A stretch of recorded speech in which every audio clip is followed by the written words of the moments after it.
सायंकाळी 5 वाजेपर्यंत चंदगडमध्ये 68.58% मतदान। सकाळी संथ गतीने तर दुपारनंतर मतदान केंद्रावर गर्दी। किरकोळ अपवाद वगळता सर्वत्र शांततेत मतदान। 271 चंदगड विधानसभा मतदारसंघात सायंकाळी 5 वाजेपर्यंत 68.58% मतदान झालं। सकाळच्या सत्रात संथ गतीनं तर दुपारनंतर बहुतांश मतदान केंद्रावर रांगा लागलेल्या पाहायला मिळाल्या। चंदगड विधानसभा मतदारसंघात एकूण 390 मतदान केंद्रांवर सकाळी 7 वाजता मतदानाला सुरुवात झाली। सकाळी 9 वाजेपर्यंत केवळ 6.78% मतदान झालं होतं, तर 11 वाजेपर्यंत 22.1% मतदान पूर्ण झालं होतं। दुपारनंतर बहुतांश ठिकाणी मतदारांच्या रांगा पाहायला मिळाल्या। दुपारी 1 वाजेपर्यंत 39.13% झालेलं मतदान 3 वाजेपर्यंत 54.63% पोहोचलं होतं। त्यानंतर सायंकाळी 5 वाजताच्या आकडेवारीनुसार 68.58% मतदान पूर्ण झालं होतं। मात्र 6 वाजेपर्यंत मतदानाची वेळ असली तरी काही मोठ्या गावांमध्ये त्यानंतरही मतदारांच्या रांगा पाहायला मिळाल्या।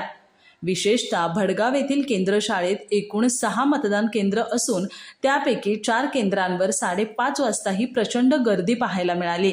प्रत्येकी मतदानाला लागत असणारा वेळ पाहता येथील मतदान प्रक्रिया 7 वाजले तरी संपणार नाही अशी स्थिती बघायला मिळाली।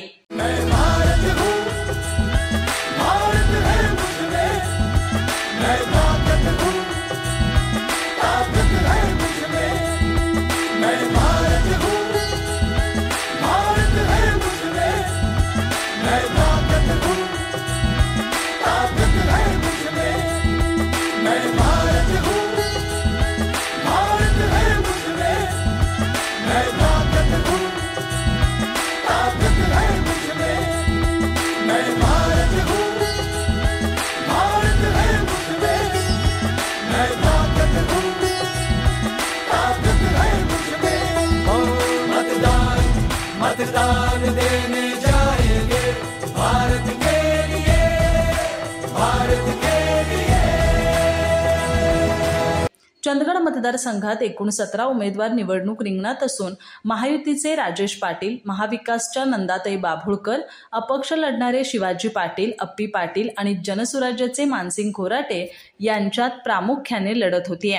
सुरुवातीला गट तटावर ही निवडणूक विसंबून असेल असं वाटत असलं तरी शेवटच्या 2 दिवसात अपक्ष उमेदवारांनी मतदारांच्या घेतलेल्या भेटीगाठीमुळे निवडणुकीत रंगत वाढली असून कुणाचा फायदा कुणाला होणार आणि कोण कशाच्या बळावर बाजी मारणार हे 23 तारखेला कळणार आहे।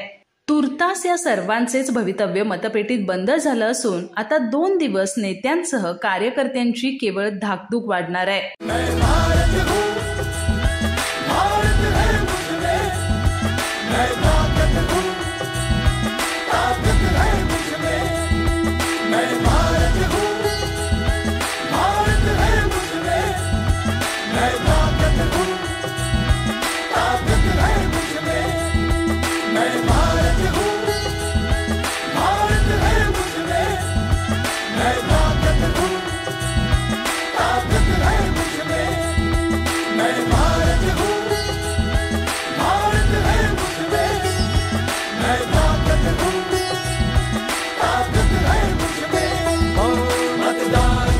मतदान